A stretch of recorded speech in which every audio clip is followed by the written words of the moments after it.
This book is about the relationships between important people in the world. Donald Trump and Vladimir Putin.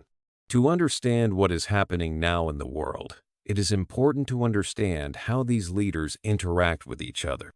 Recently, a significant event happened. The United States, under President Donald Trump, stopped giving military aid to Ukraine. This means Ukraine stopped receiving weapons and help from the U.S. military. This decision was a big change, and many people around the world had strong reactions. In the United States, people had different opinions about this. Some agreed with President Trump's decision, while others disagreed.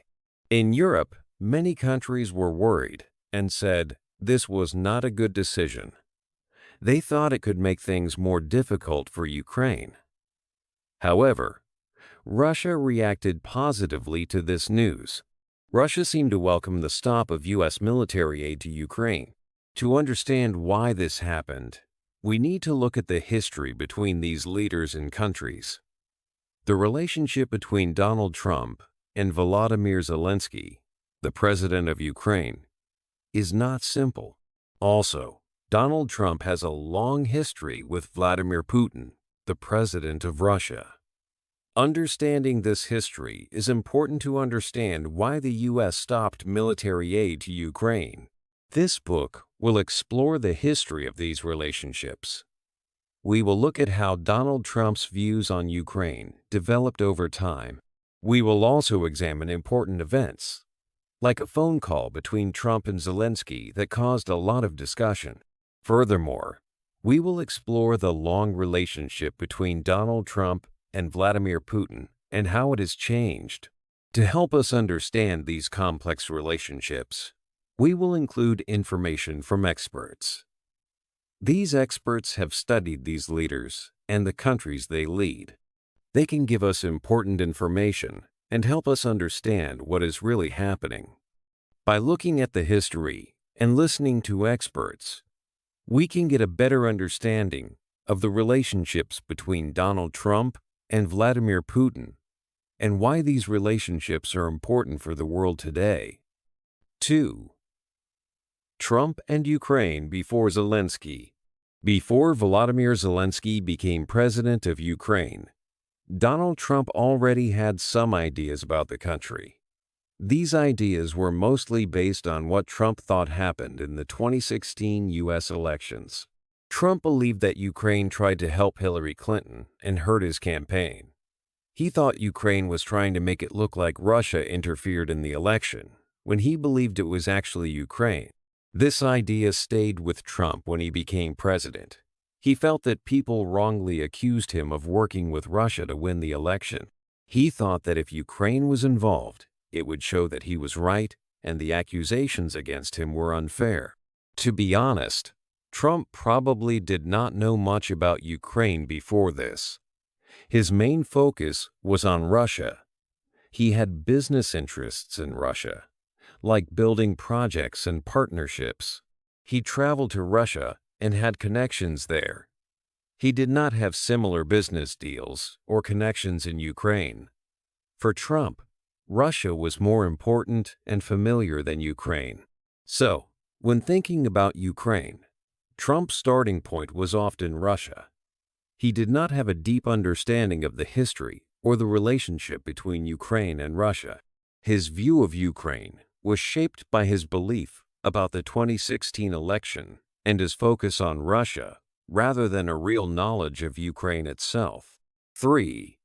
The 2019 phone call. In July 2019, a phone call took place between the presidents of the United States and Ukraine, Donald Trump and Volodymyr Zelensky. This call became very important later. Before the call, President Trump was looking at foreign aid programs. He said that Ukraine had corruption problems. He also thought that European countries should give more money to Ukraine. Because of this, he stopped almost $400 million of military aid to Ukraine. A week after this, Trump called Zelensky. The call was officially to say, Congratulations to Zelensky for winning the election a few months before. But the conversation also included other topics. Trump talked about Joe Biden, who was vice president at the time, and was planning to run against Trump in the next election. Biden's son, Hunter, was also mentioned. According to a record of the call that was made public later, Trump asked Zelensky for a favor. He asked Zelensky to investigate the Bidens. Trump also wanted Ukraine to look into a server. Trump believed this server could show that Ukraine, not Russia, interfered in the U.S. elections in 2016. He wanted Zelensky to find information that would help him prove this. Trump's request was seen as controversial because it looked like he was using his power to ask a foreign leader to help him with his own political problems in the U.S. It also seemed like he was using the military aid as a way to pressure Zelensky. He suggested that if Zelensky did not do what he asked, Ukraine might not get the military aid. At that time, this aid was becoming more important for Ukraine, including weapons that could be used to fight. Zelensky had only been president for a short time and did not have much experience in international politics. He tried to be friendly with Trump during the call. He praised Trump and said he was impressed by his leadership. Zelensky also hinted that he would ask his new prosecutor general to look into the matters Trump mentioned. He did not clearly say yes or no to Trump's requests, but he suggested he would see what could be done. This phone call became a big issue very quickly. Someone reported concerns about the call, and this led to an official complaint. Soon, information about the call was in the news. For Zelensky, it was a shock that a private call became public. He understood that Ukraine was now involved in U.S. politics, which could be dangerous for his country. When Trump and Zelensky met in person later, Zelensky looked uncomfortable. Many people in Ukraine were surprised and not happy with how the U.S. was treating their country. 4. Impeachment and fallout.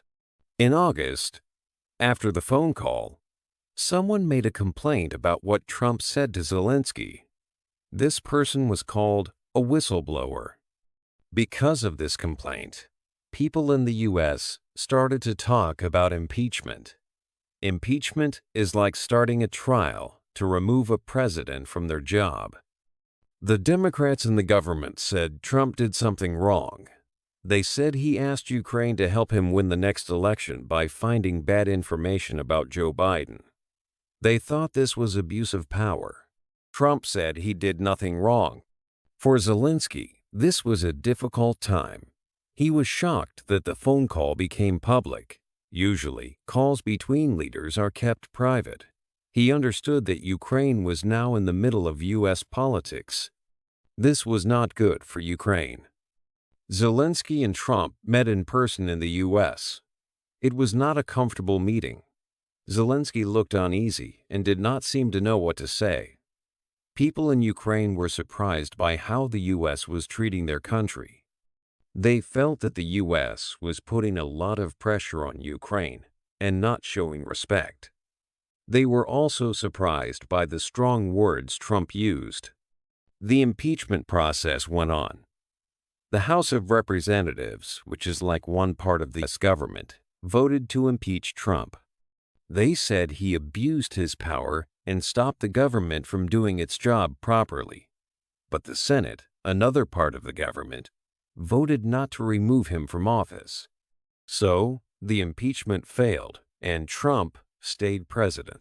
This whole situation had a bad effect on the relationship between Trump and Zelensky. At first, they seemed to think they were similar. Both were new to politics and knew how to be on television. Maybe Trump thought Zelensky was like him. But things changed when Trump used Ukraine for his own political reasons. This created mistrust between them. Zelensky felt that Trump used Ukraine to get what he wanted. Trump was irritated because the impeachment happened because of Ukraine. He felt that Ukraine caused him problems, even though he thought he won the election fairly. It was a stressful time for both leaders. and made their relationship much worse. 5. Years of little contact.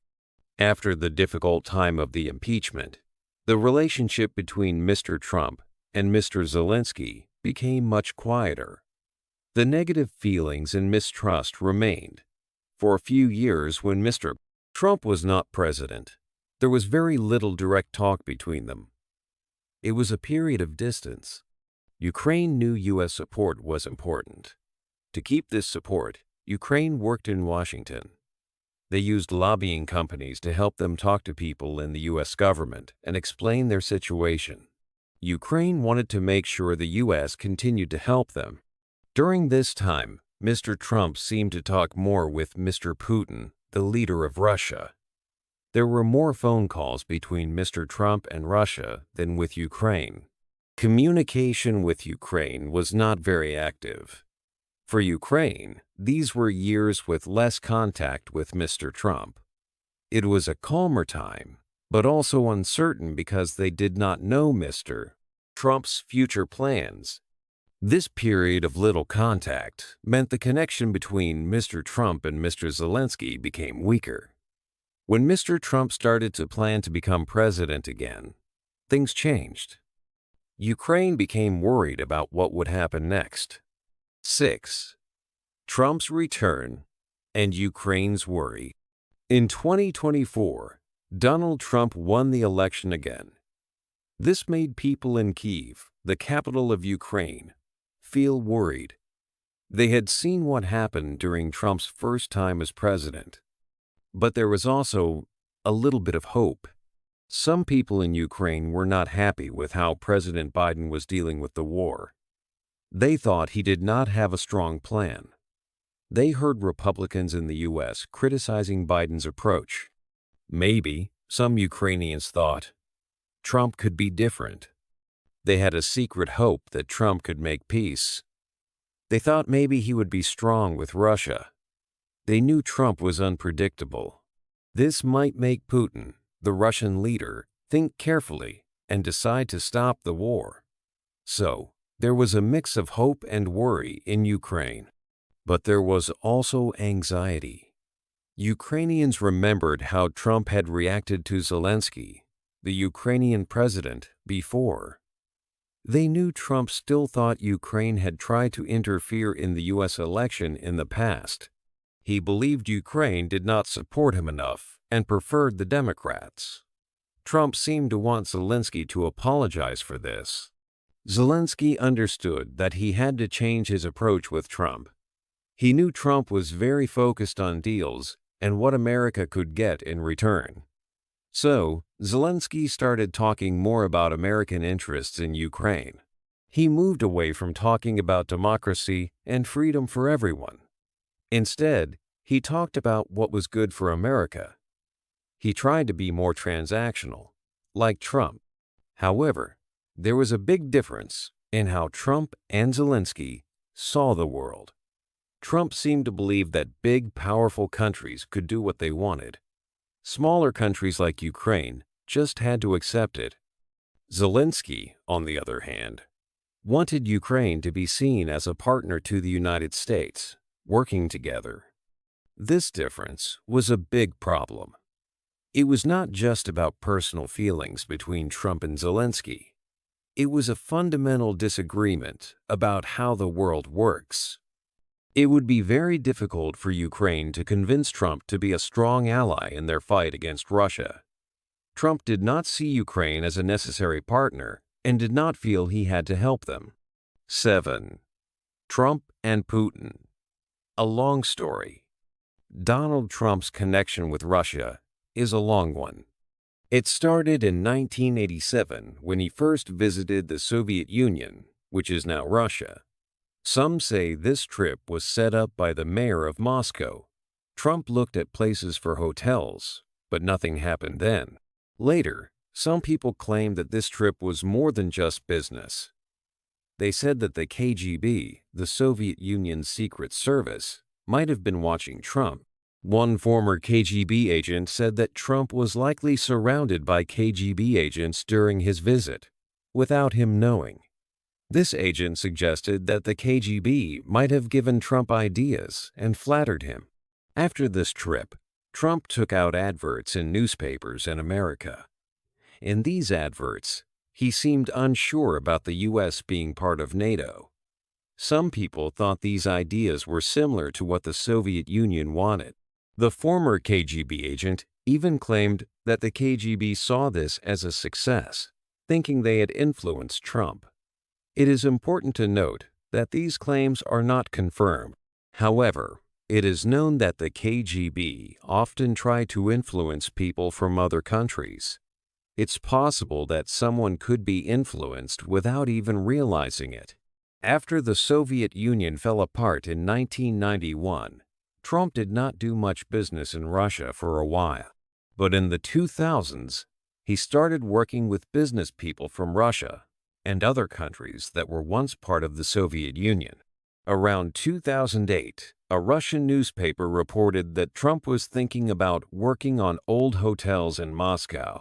His son also mentioned that they had many customers and money coming from Russia in their New York property business. Some say that Trump had money problems at this time and found partners in Russia to help him. Vladimir Putin became the president of Russia in 1999. In 2013, Trump went to Russia again for the Miss Universe pageant in Moscow. Two rich Russian property developers helped bring the pageant to Moscow. Trump seemed to enjoy his time there and said he hoped Putin would come to the show. Putin did not come, but Trump spoke about him in an interview. In this interview, Trump said he had a relationship with Putin and thought Putin had done a very good job for Russia. He said Putin had shown strong leadership. This was before things became very tense between Russia and the U.S. At that time, there were disagreements about Syria and also about a law in Russia that was seen as discrimination against gay people. Despite these issues, Trump showed admiration for Putin. In 2016, Donald Trump was elected president of the United States. Soon after, there were claims that Russia had interfered in the U.S. election to help Trump win. A report was made by a former British spy about possible connections between Trump and Russia. This report made serious claims, but they were never proven. An investigation was carried out to look into Russian interference. The investigation found that Russia did try to disrupt the election in 2016 to help Trump. However, it did not find evidence that Trump and his team worked with Russia to do this. One important event was the leaking of emails from the Democratic Party before the election, which hurt Hillary Clinton's campaign. U.S. intelligence said Russia was behind this, but they did not say Trump was involved. In 2018, Trump and Putin met in Helsinki. At a press conference, Trump was asked if he believed U.S. intelligence that Russia interfered in the election. Trump said Putin denied it strongly and that he did not see why it would be Russia. This caused a lot of shock, as it seemed like Trump was trusting Putin more than his own intelligence agencies.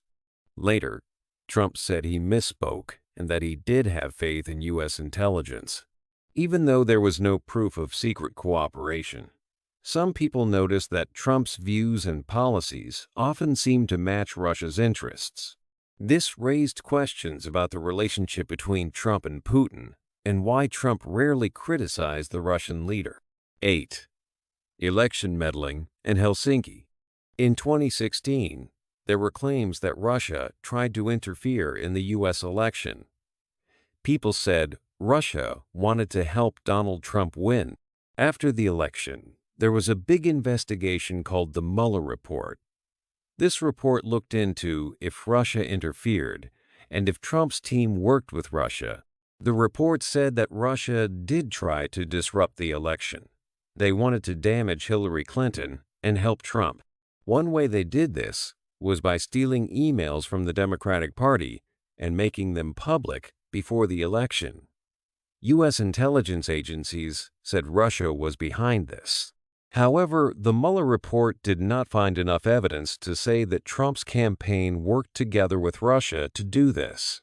Despite these findings, questions about Trump's relationship with Russia and its leader, Vladimir Putin, continued.